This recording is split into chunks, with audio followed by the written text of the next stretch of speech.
What role does the CV play in 2025? With one-click applications now possible on LinkedIn, do you even need still to have a CV? And if you do, is it going to be read by a human or by artificial intelligence? In which case, how should you present it? What should you include? That's what we're going to be talking about in this week's episode. I'm Jeremy Klein, and this is Change Work Life.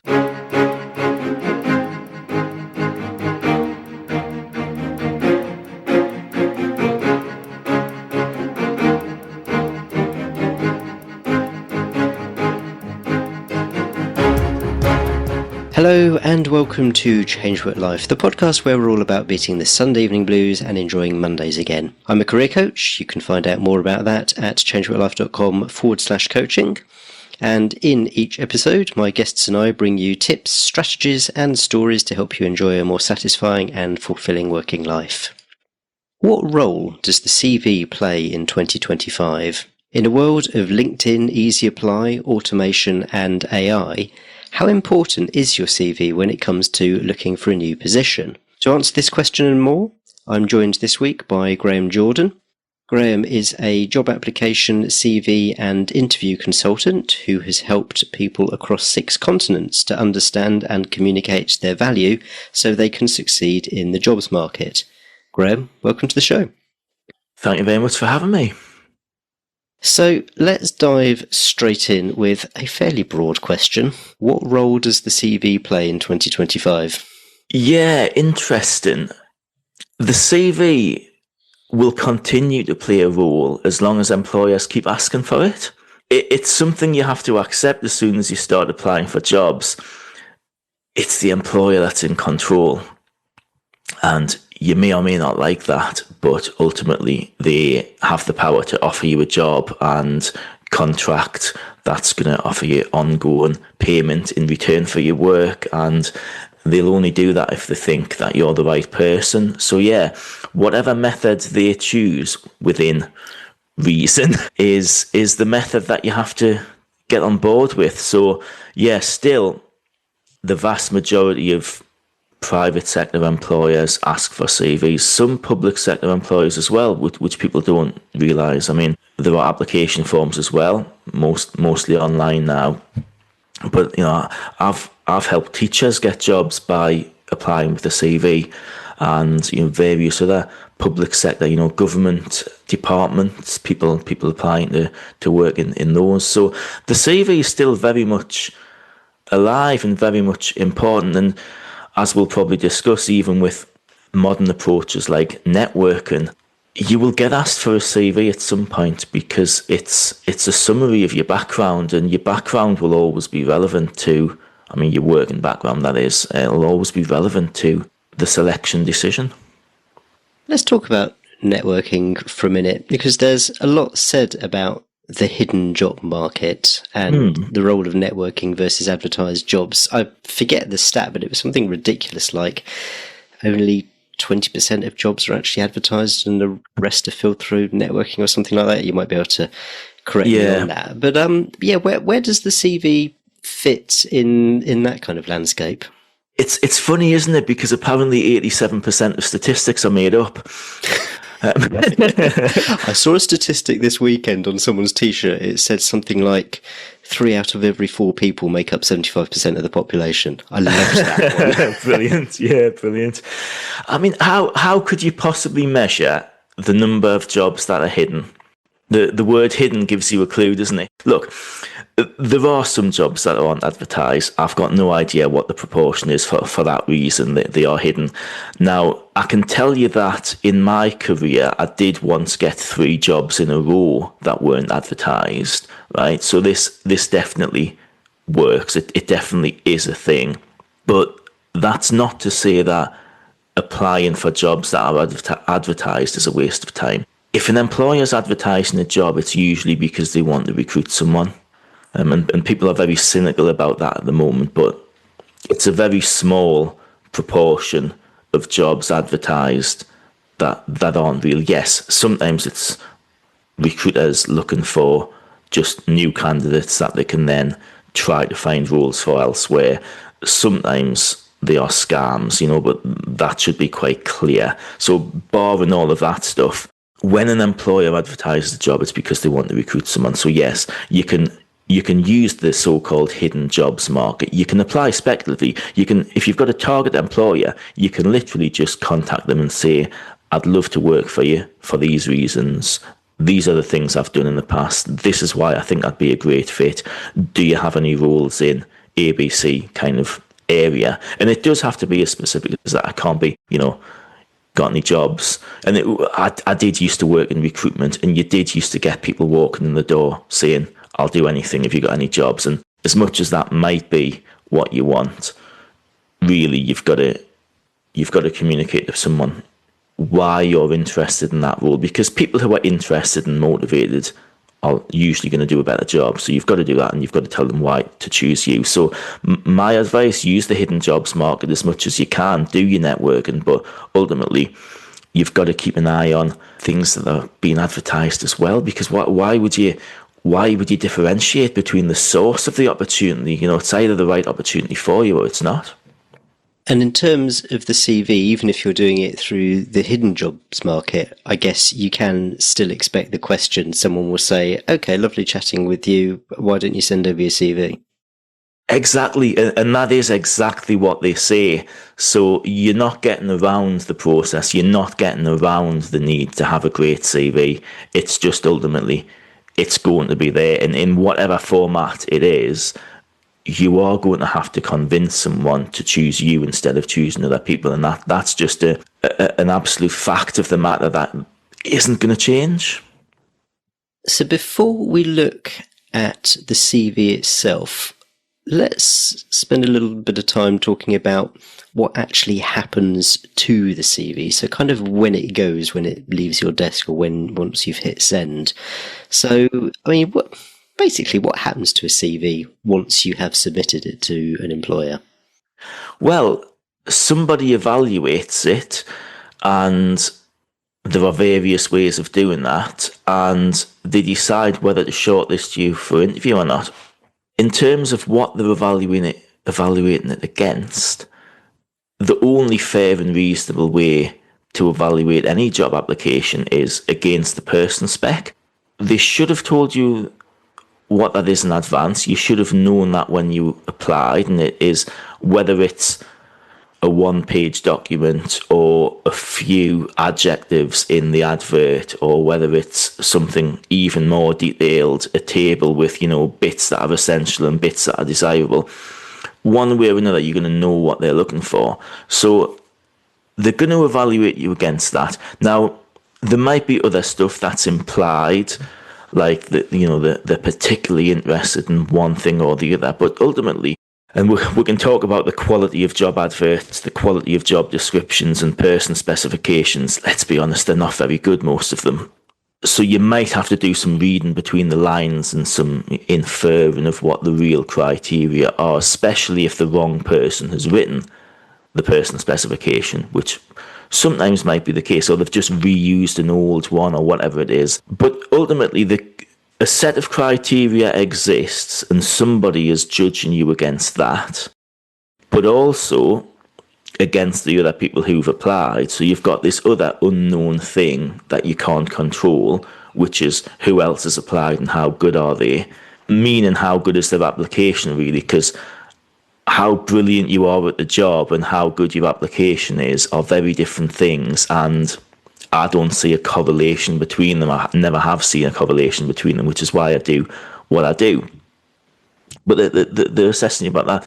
There is, of course, the question of, is it a person doing this evaluation, or is it a piece of software? Is it AI? And there are various views on that, aren't there? My view, it's another one of these immeasurable things, okay? Most employers don't admit to using AI to screen CVs, and most recruiters don't. Now, of course, I do plenty of networking myself, and I talk to recruiters and employers at least a couple of times a week.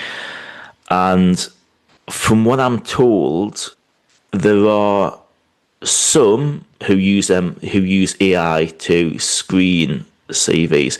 It's not a large number by any means. It's not a large proportion, especially if we consider that, 89% of businesses are micro and 98% of businesses are SMEs. It's probably 99 actually.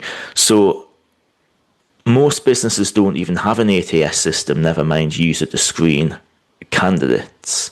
So it's a smaller issue than most people think it is. And in any case, what are you going to do about it? The only thing you can really do is present your offering in a way that's relevant to the person's specification. So why not just do that really well and not worry about the technology that the employer's using? Yeah, there's a lot to be said for that. Just if you don't know, then don't worry about it and sort of proceed as you would anyway. I'm sure that this question, the answer will be it depends, and it will depend on things like size of employer and number of applications they receive and that kind of thing. But I mean, typically, how many sort of pass-throughs does the CV go through? I mean, so if you're talking about a reasonably sizable organisation, will it kind of go through someone, I don't know, relatively junior who will have a set of criteria against which to store it, and then it goes into a second pass review by someone more senior, or does that not happen? It just goes straight to whoever it might be, a recruiter or head of HR. I mean, what is there a general rule? Yeah, there are a couple of instances that I've typically seen. The first one is if it's going directly to what people refer to as the hiring manager, which could be any line manager who's going to be responsible for the person recruited. So whoever's going to manage the person who's recruited, they might get it first, or it might be a group of people who have responsibility. Certainly for a senior role, and I've been responsible for recruiting senior roles before, and you've got maybe a few senior managers who each evaluate the applications that have come in, and maybe they each do their own shortlist and then compare notes. They might typically have a meeting to discuss who each of them thinks should be on the shortlist, and then they go from there. And you might do a score, and then you might compare scores, and people who are borderline, you might discuss it with the others and decide whether to put them on the shortlist or not.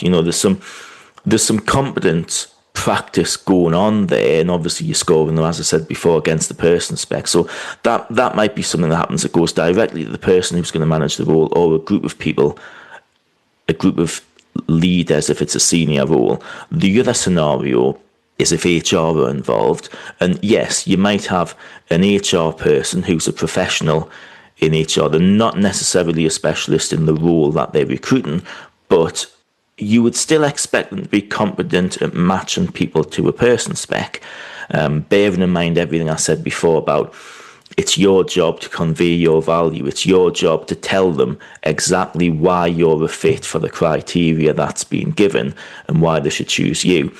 So it's kind of reasonable for HR to do a first sift, or a recruiter. Obviously, there can be an external recruiter, there can be in-house recruiters. They should be able to do a shortlist based on that criteria. There are some factors like synonyms, whether or not they recognise something which is the same as something they've asked for but expressed a bit differently. That's how I've seen it done, and there's nothing really in that process that you need to be concerned by. It's an open and transparent process. Yes, the quality of the people doing the job is questionable, and obviously it varies from organisation to organisation. You do, I mean, some of them, yeah, they're quite open about the judgments that they make. You see people on LinkedIn saying, if a candidate does this, they go in the bin, and people get weirdly angered by people who have the audacity to put photographs on their CV, for example. I've seen people say that before. I have a fairly indifferent view on that, because to me it doesn't matter a great deal. We've all got LinkedIn profiles and things. Yes, it's not particularly relevant, but it's not something I would then take a really dim view of. So yeah, people are people and people vary, but the process that people use to recruit isn't anything to be particularly concerned about. And something that's coming through, and it relates to what we were talking about AI earlier, is that there will be some companies that do recruitment really well, and there will be some that don't do it so well. And I feel like I've been in processes where it's felt a bit more like gut feel, guesswork. You see a CV, you kind of think, oh yeah, they're probably worth a person, they're probably worth speaking to. But again, you don't know. And so the approach has got to be that, well, you don't know whether they're using AI. You don't know whether they're actually any good at this recruitment. You just kind of adopt a similar approach, whichever, because you're not going to know. And so you just kind of do the right thing at your end without trying to second guess that kind of thing. Yeah, absolutely. I was perhaps a bit charitable to recruiters in my previous answer, actually. I think the shortlisting process, people evaluating applicants against the person spec and maybe internally having discussions about that. There's nothing wrong with that. I think the way they do it is absolutely broken. I think there are two major problems with the way recruitment's done, actually. The first one is far too many stages in the process. I've heard of 7 stages. It's more likely for senior roles, but 7 stages with 4 or 5 of them being interviews. And I have to say very, very plainly, if you need more than 2 interviews to assess somebody for a job, then your interview skills are poor and need improving. You should ask all the questions you need to ask in one interview. You might have a second interview between a couple of, final stage candidates where they're both very close and you need to maybe explore things in more detail and really make a final decision. But any more than 2 stages of interview, just absolutely unnecessary. Multiple of the same interview with different people. It's just get them in a room together, get them on a panel. So yeah, 7-stage processes, absolutely ridiculous. Anything involving free work, that's another big issue that people have.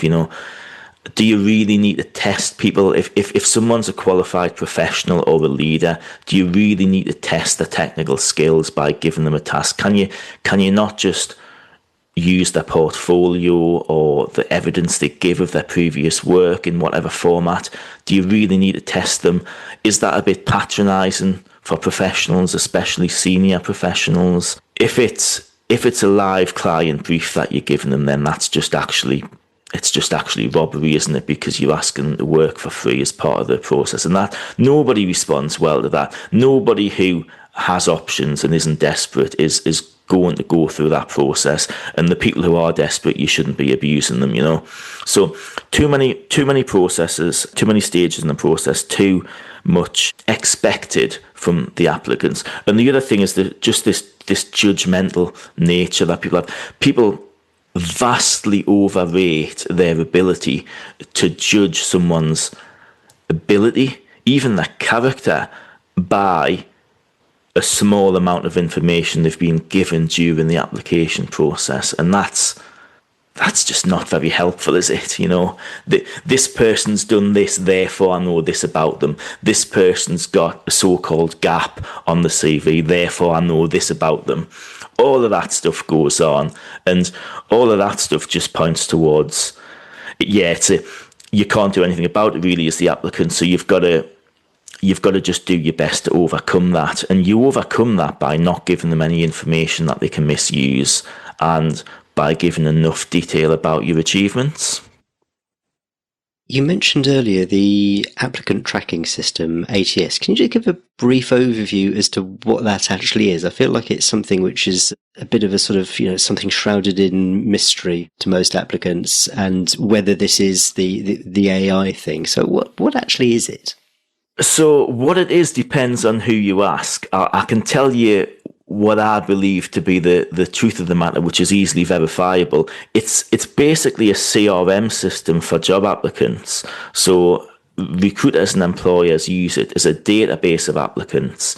As soon as you apply, your application, all of the information that you've given them is stored in that database, and they use it to manage the process, because they've got to communicate with you, and I know sometimes they don't, and that's bad. But what's supposed to happen is, first of all, they store all of the information about the job, so the job description, personal specification, maybe interview questions, whatever. That's all there in one place with the applicant. So the applications come in and they're stored in the ATS system against that job so that they can be easily reviewed.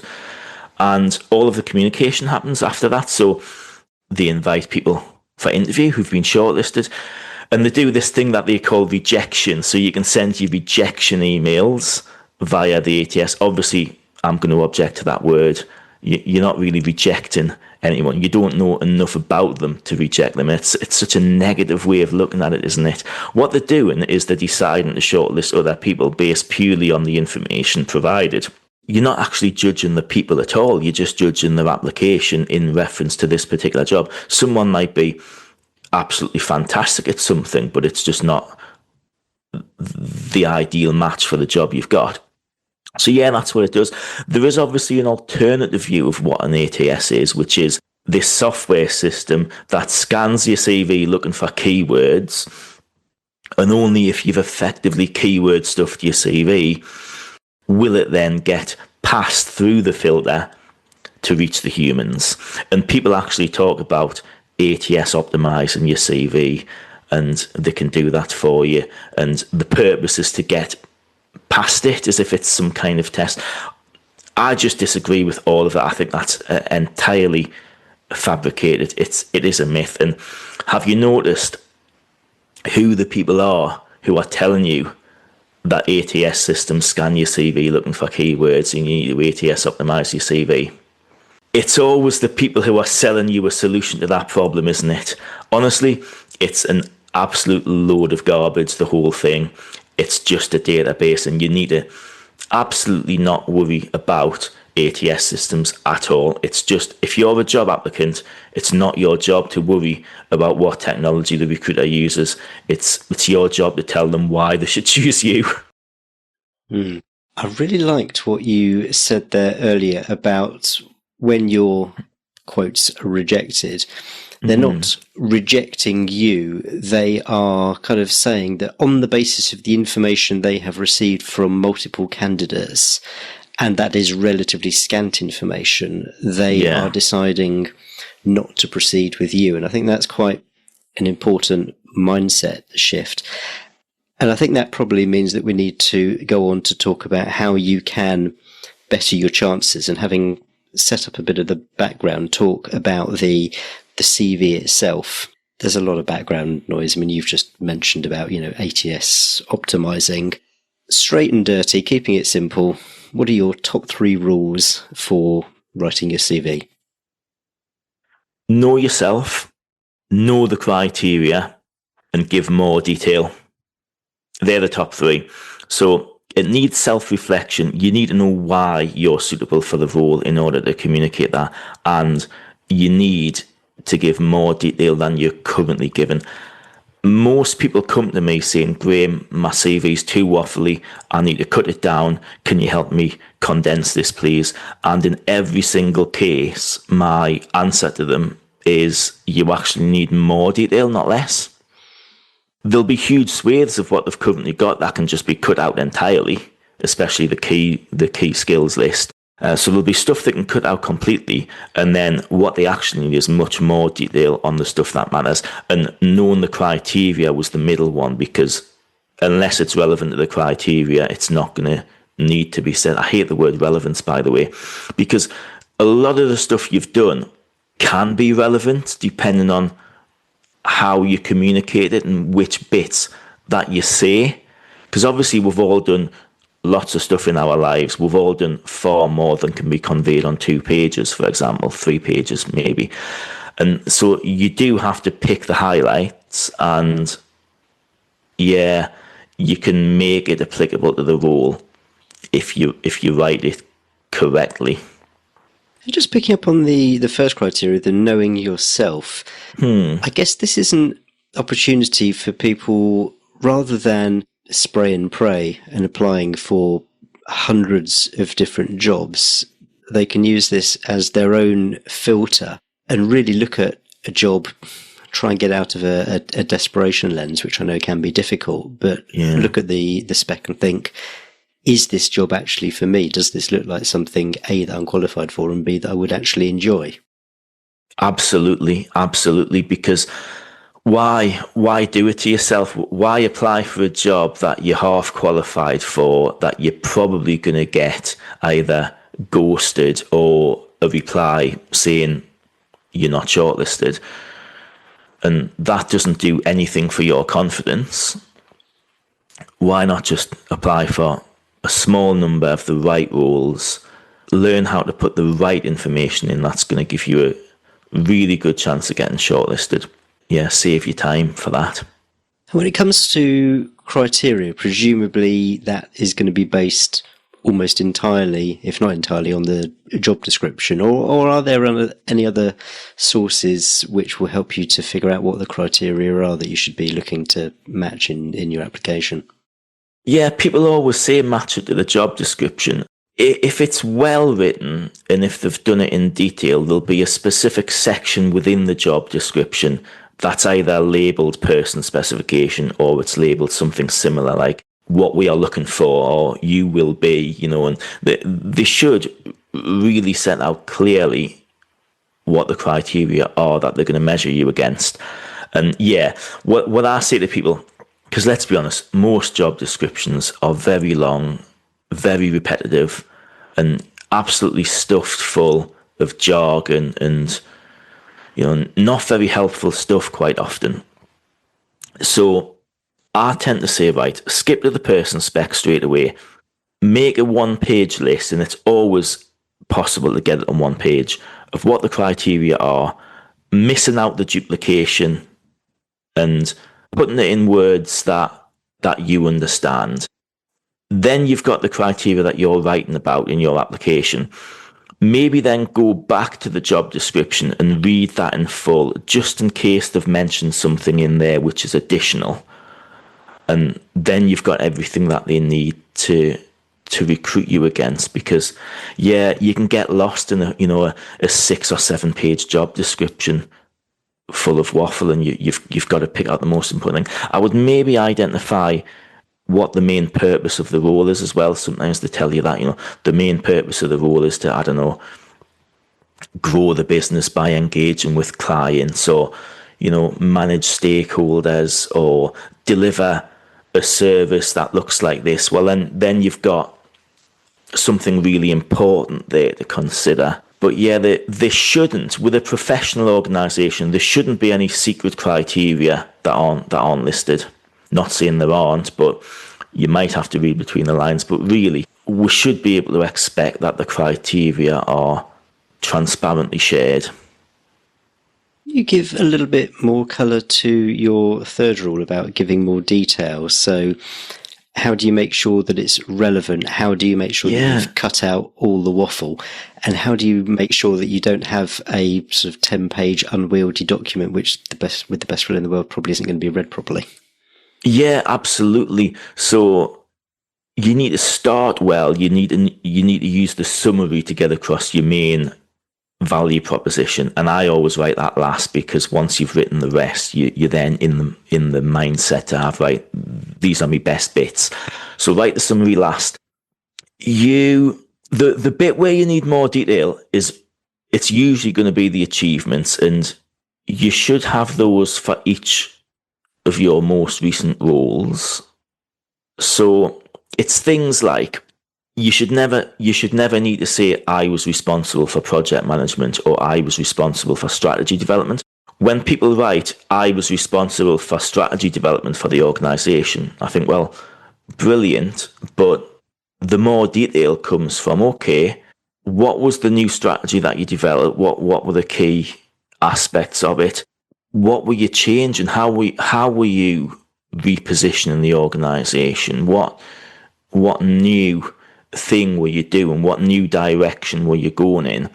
So it's the nature of the strategy that was developed. It's the nature of your decision making. It's the decisions that you actually made, rather than I was responsible for strategy development. So tell them what those are, and then you might want to include some detail about the process you went through. You know, I consulted the senior leadership team, I consulted stakeholders, and I identified these key needs that we needed to address, and I made sure the strategy reflected it. And then the result was the organisation grew from X to Y. So they're the kind of details that people need. And equally, you should never need to say, I was responsible for project management, because you can just say, I managed these projects, these were the scopes, the size of the projects, and these were the results.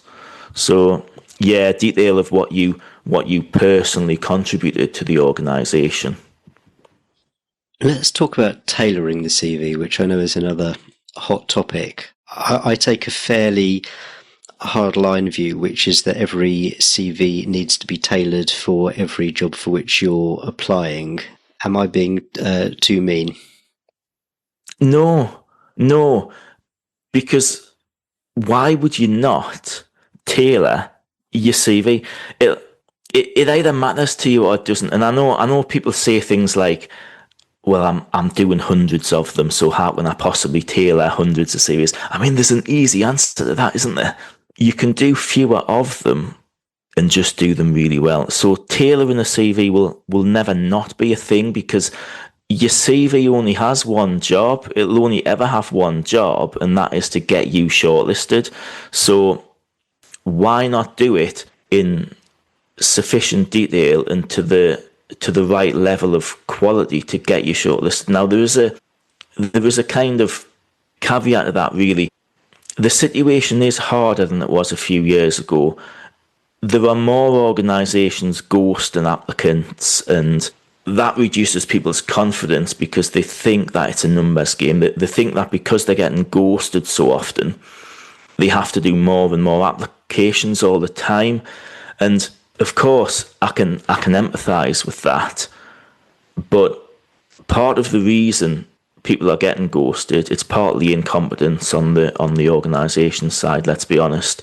It can only be that, because it doesn't take long to rule out. When you get 500 applications for a job, it doesn't take long to filter out the vast majority of those that are nowhere near suitable. They just haven't got any of the relevant things that you've asked for. And then you can spend time shortlisting from the people who are vaguely qualified. So yeah, the fact that that's happening is a problem. The fact that the ghosting is happening is a problem. But part of the reason people are getting ghosted is because people are hitting easy apply and applying for 100 jobs a day. You can even get software that applies for hundreds of jobs for you, you know. And this is the problem in AI job applications. So everybody who says employers keep ghosting me, a lot of them are contributing to that problem by applying for hundreds of jobs a day. It's just, we've kind of all got to, as unpalatable as this might be, we've all got to take responsibility for the solution, and we've got to apply only for jobs we are suited to and are interested in, and do a smaller number of good quality applications, and let's not spoil it for everyone else. Should you ever use Easy Apply? Or do you, if a job's on LinkedIn, is it better to find the company website, find out what email you're supposed to send it to, or that kind of thing, and bypass any kind of Easy Apply, whether that's on LinkedIn or one of the recruitment websites? I think there are two things there. I don't think we should use Easy Apply in the sense of sending a standard CV that's already there, or just, you know, a link to your LinkedIn profile, because your LinkedIn profile won't obviously be tailored to that particular job. It might be tailored to that type of job, that industry, but realistically, every organisation is different. They've got different goals, and the job's going to vary. Even within the same industry, jobs vary. That might be, you know, not always recognised, but very clearly we've all had two different jobs in the same industry that have been different. So, you know, there's the equivalent of Easy Apply on job boards as well, where you've got your CV stored, and when you hit apply, it sends that saved CV. And I've literally been on the other end of that, and you receive this job application that immediately says, I am seeking a job in a totally different industry, because they haven't tailored it. Now, related to that, of course, I don't think there's any point in having a a career objective on your CV. Your CV is there to get you selected. Presumably, you're applying for a job because you want that job. So kind of miss out the objective and just communicate why you should be chosen for this job. If they want to ask you where you see yourself in 5 years' time, let them ask you that later, you know. So, no, you shouldn't use an easy apply that misses out the tailoring of the application to the job. The other bit about trying to get around the process, I don't think anybody should be trying to get around the process, right? The employer has chosen whatever process they've chosen. We can critique that process, and I often do, but you really should follow the instructions given, because what impression are you giving of yourself if you try to kind of get around it or get an unfair advantage, that kind of thing. And that goes for recruiters as well. I know some good ones, but yeah, some of them can be non-specialist and some of them can be a bit judgmental and not the easiest people to engage with. But if the employer has chosen to work with a particular recruitment consultant, you shouldn't be trying to get around them, because they are the representative of that employer. That's how you've got to see them. I know that people get very hung up on the form of a CV, so how many pages, the order in which things appear, that kind of thing. How important is that kind of stuff? Well, I don't think your CV should be 9 pages. You know, there's obviously got to be some sort of sensible limit on length. For me, and bearing in mind I work with CEOs, I've worked with absolute international leaders, some of the best people in their field, and I've never once had to write a CV that was more than 3 pages. So you are probably not so unique that you need a CV that's more than 3 pages. Okay, that's the case. You just have to remove the stuff that isn't helping you and put the right detail in about the right stuff. So that's my view on length. In terms of format and layout, I'm not a big fan of rules. I don't think it's you must do this, you must do that. The only thing I would say about the formatting is don't have anything that's going to distract the reader. I don't mind a little splash of colour in the titles or whatever, but, you know, don't go overboard, because I do find that as soon as you give somebody responsibility for recruitment, they do tend to, like, the conservative side of them comes out a little bit, and they do start being that kind of judgmental thing that I described earlier. So nothing distracting. I like a 1-column layout rather than a 2-column or 3-column layout, purely because it reduces the pointless white space. Now, you know, you don't need to fill every, like, inch of your CV. You don't need to. It's useful to have a little bit of white space just so that people can understand the different sections and it looks nicer and it doesn't look so daunting to read. But I've never once been able to fit the required level of detail into 2 columns because it just leaves too much space unused. Other than that, I don't particularly obsess about format. It's just a professional document. It's got to look like one. Let's talk briefly about cover letters as well. So let's say that the instruction is to send your CV and you're given an email address to send it to. First of all, should you do a cover letter in a separate document or just do it in the body of the email? And second, what actually goes in the cover letter that isn't covered in the CV? Yeah, I would always, in that scenario where it's an email, make the body of the email the cover letter. Why invent an extra document that they have to? Because, you know, if you attach a Word document, which is your cover letter, you've then got the awkward thing about what on earth do I now put in the email? And realistically, you're then going to end up writing 2 cover letters. Absolute waste of time. So attach your CV, make the email itself your cover letter, and I always try to use a cover letter if possible. I know this sounds a bit old-fashioned, but what I mean by that is a message that goes with your CV in whatever format is most applicable. So what goes in your cover letter? Quite simply, the cover letter is a summary of your application. It gives them a brief, at a glance overview of what's in the application and entices them to read the application in full. Because, I mean, you know, inside news here. Not everybody reads cover letters, and even if they've asked for them, some people don't read cover letters, which of course is obnoxious. It's unfair to ask for something and then ignore it, but you can't count on them reading your cover letter. They definitely are going to read your application, otherwise they're being incredibly negligent, So it's just a summary of what you've got. There's no point in adding anything in the cover letter that isn't in the CV, because I would very much hope that your CV is longer. And so how could you possibly have space for putting something else in? So don't try to overthink it. Don't try to explain something that doesn't need to be explained, like your decision making or a so-called gap or anything. It's tell them the job you're applying for. Tell them why you're interested in the job, because motivated people perform better, and then tell them why they should pick you, and then sign off. And absolutely do not overthink your cover letter.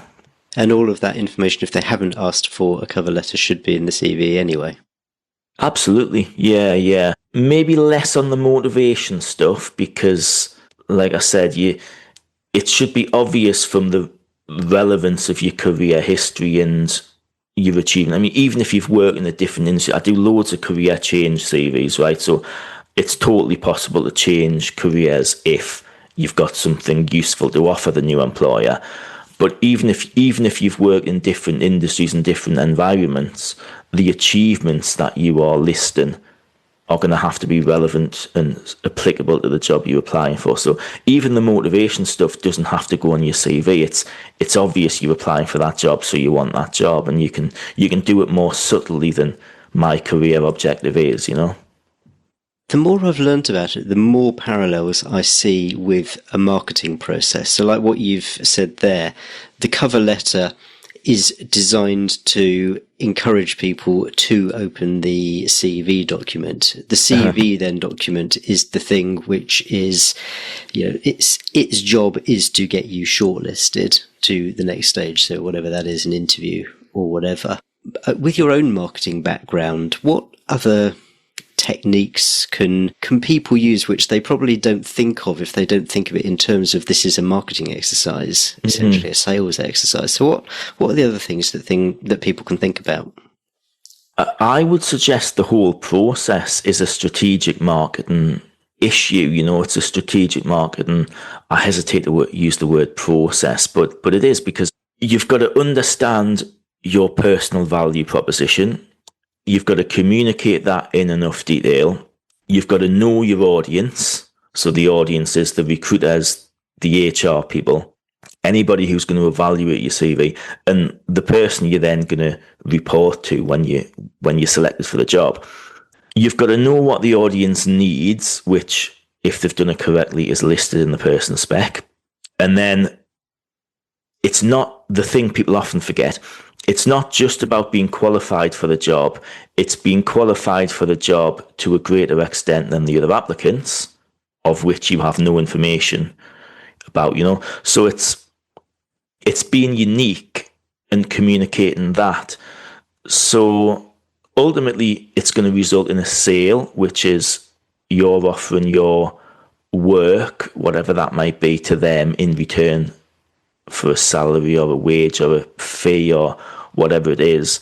And you've got to persuade them to do that. So all of the usual marketing principles come into play, all of the psychology of how you influence people, all of the copywriting. You might as well write in a persuasive way. Doesn't have to be overly salesy. You are conveying facts here, right? So obviously everything you write on your CV has to be true for various reasons. There's no point in using anything that isn't true, but you're free to communicate it in whatever way you want. So you use whatever method is most effective in the given situation. Yeah, the whole thing is about marketing. Are there any marketing techniques realistically you can use to improve your CV? So, marketers use things like A/B testing, which I'm guessing is not really going to be very easy to do when you're doing it in the kind of small scale of job applications. But is there any of that kind of thinking anything you can bring in to, say you've applied for jobs and you're not getting interviews, anything that you can learn to improve what you're doing? I guess you would get a different answer from a different marketer, but I agree with what you just said. I wouldn't be tempted to take an engineering approach and do some testing and, learn from you should of course be learning from the feedback, but imagine doing an A/B test and, your most favoured job is the one that you test the thing that doesn't work on. I would be aiming for the best you can do on all of the jobs, and because there's no secrets in terms of the criteria, there shouldn't be any risk in that. Get advice if you need it. But yeah, marketing techniques, I mean, again, I'm caveating what I'm going to say, right, with the most important thing is to strategically communicate your value proposition in good quality copy in the format that they've asked for, right? So it's kind of, that in itself could be called a marketing campaign, but we're not taking any risks apart from just communicating in our own way, authentically and powerfully. There are, of course, gimmicks you can use. If you're a graphic designer, you're going to have to design something that looks appealing, right? There's just no question about that. So I don't know, if it's a company that does a particular thing, you might design something. I don't know. It's a transport company, so you design the whole thing as some sort of, I don't know, train ticket. I don't know. They're a print company, so you send them your CV in leaflet form. All of those things can absolutely be done. I wouldn't push the boat out too much with that. Remember what I said about how judgmental recruiters can be and how conservative people get. It happens less recently, but it kind of reminds me of a graphic designer I know who once got sent home from an interview for wearing jeans. So even though you think this industry is really casual, you give someone recruitment experience and suddenly they become excessively conservative. So relevant gimmicks are fine, but let's not overthink it. Let's not go too far. But if you want to, ultimately you need to stand out. So relevant ways of standing out are all right. Is there anything we haven't covered that you feel like we really should cover in this conversation? Probably not. Ultimately, you're trying to convey what you've done and achieved that makes you the right candidate to do this job and do this job well, and you're trying to use your past performance as a predictor of future performance in the role. So know your achievements, get help in recognising those if you need to, and ignore the wealth of terrible advice that's out there. It's funny, I'm a marketer who writes job applications. I've chosen two areas to work in my career that everybody reckons they're an expert in. Everyone's got an opinion on how you should write your CV, right? But ultimately, you've got to do it in the way that's authentic to you and you are happy represents you. So ignore the keyword stuff, ignore the people that say you must do this, you must do that.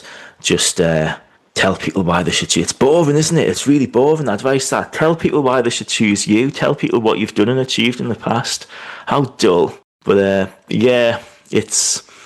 that's the truth, unfortunately. Well, you say dull, but it's probably also difficult, and that's why people want to kind of look for the easy, just do a gimmick or something like that, when in fact, it really is tell people why they should choose you. It really is that simple. The application of it needs specific guidance that's unique to you, but the fundamental purpose of what you do really is that simple. For anyone who wants to dive into the topic a bit more, are there any tools or resources which you've come across which you'd like to share with the audience to help them in their journey? Yes. So I'm not going to recommend any specific resources about CV writing specifically, right, unless you want to just go on my website, graemejordan.com, because when I first set up this business 13 years ago, I got 6 books out of a prestigious university library about how to write your CV, and I read them all from cover to cover. And I was shocked at how terrible they all were.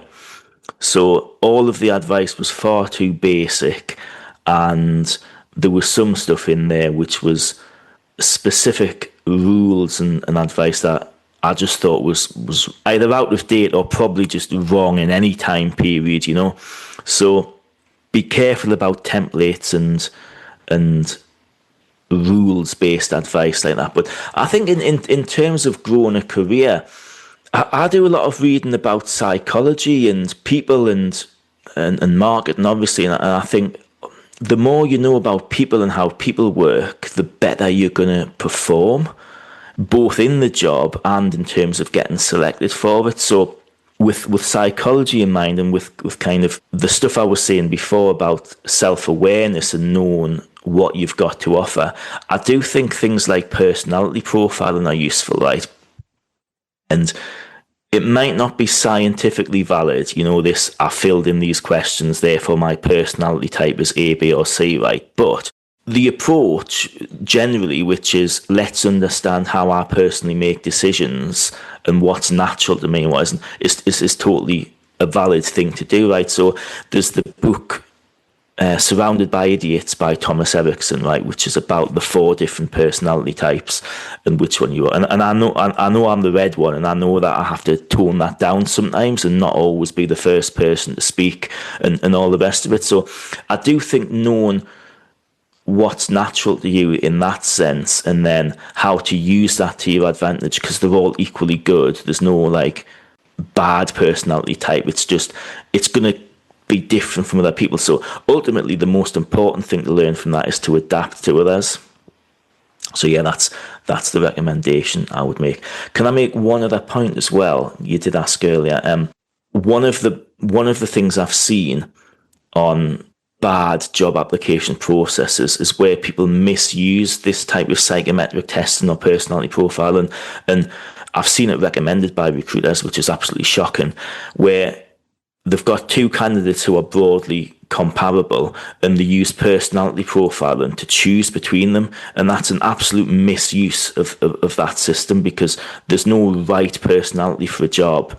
It's just the team has to adapt to different styles, and you have to be open to that. So yeah, if you do get a personality test as part of a recruitment process, don't try to come across as the person they want. Don't try to trick it, because you'll probably not succeed. Just try to answer the questions as accurately as you can. Some of them are not always easy to understand, but just do it as accurately as you can, because you're not going to know which type they want anyway, so why try to guess? Fantastic. Once more, where's the best place for people to go to find you? graemejordan.com. I will put a link to that in the show notes. Graeme, there's a wealth of tips in this conversation. Thank you so much for coming on and sharing them. Pleasure. Thanks very much. Okay, hope you enjoyed that interview with Graeme Jordan. The perhaps slightly surprising message from Graeme is clearly, yes, there is still a place for the CV. Even if you've been made aware of a role through networking, there is a very good chance that someone will still ask you to send a copy of their CV. And that's happened to me when I've just been having a conversation with them and we've talked about how I might be able to help, and they've said, great, can you send me a copy of your CV, please? And it's quite heartening to know, at least on what Graeme has seen, that humans still look at CVs. It isn't all just going through a computer picking out keywords. There are, in most cases, humans looking at what you're sending through. And I really liked what Graeme highlighted as being the purpose of the CV. In other words, it's to get you shortlisted, and that really is its only function. It's when you start to look at it through that sort of lens that you can focus much more on what it is that you want to put across in the CV itself. Show notes for this episode are at changeforlife.com/215. That's changeforlife.com/215.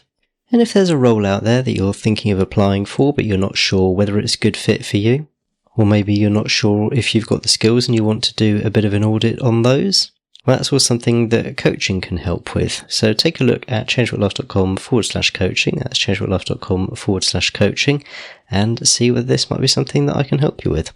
As we go into the last quarter of 2025, my goodness, how did that happen? We've got some more great interviews lined up, so if you haven't already, make sure you've subscribed to the show, and I can't wait to see you next time. Cheers. Bye.